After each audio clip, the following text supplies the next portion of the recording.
السلام علیکم ویورز۔ رشتوں کو ایسی خوبی سے نبھاؤ جیسے شہد کی مکھی پھولوں سے رس بھی لے لیتی ہے اور ان کا نقصان بھی نہیں ہونے دیتی۔ سازشیں، غیبتیں، پیٹھ پیچھے وار، لوگ بھول بیٹھے ہیں کہ یہ سارا تماشا اللہ تعالیٰ بھی دیکھ رہا ہے۔ دو قومی نظریہ: بیٹی اگر بیمار ہو جائے تو دکھ لگتا ہے، بہو اگر بیمار ہو جائے تو بہانا لگتا ہے۔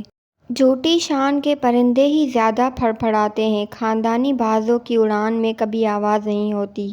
کسی نے مٹکے سے پوچھا، تم اتنے ٹھنڈے کیوں رہتے ہو؟ مٹکے نے مسکرا کر جواب دیا، جس کا ماضی، حال اور مستقبل سب مٹی سے بنا ہوا ہو، تکبر اور گرمی کس بات کی؟ اپنی روح کے باغ میں صبر کی کھیتی کاشت کرو، بے شک اس کا بیج کڑوا ہے لیکن پھل میٹھا ہے۔ اگر تنقید ہی کرنی ہو تو نرم لہجے میں کریں، کیونکہ نرم لہجہ ضمیر جگاتا ہے جبکہ سخت لہجہ انا کو جگا دیتا ہے۔ غریبوں کی ہائے اور فارغ لوگوں کی رائے کبھی نہیں لینی چاہیے۔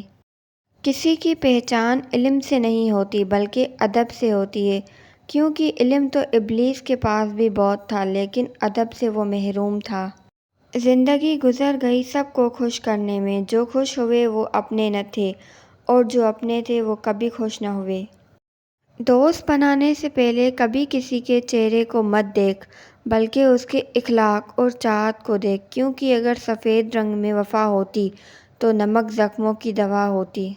ہم نوکری کی لالچ میں بہت ساری کتابیں پڑھ لیتے ہیں لیکن جنت کی لالچ میں قرآن پاک نہیں پڑھتے۔ سنبھل کے چلنا، یہ شہر عقابوں کا ہے، لوگ سینے سے لگا کر کلیجہ نکال لیتے ہیں۔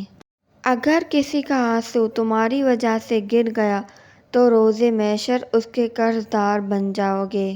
تم اس دور جاہلیت میں جی رہے ہو جہاں عمل کرنے سے زیادہ فارورڈ کرنے میں ثواب سمجھا جاتا ہے۔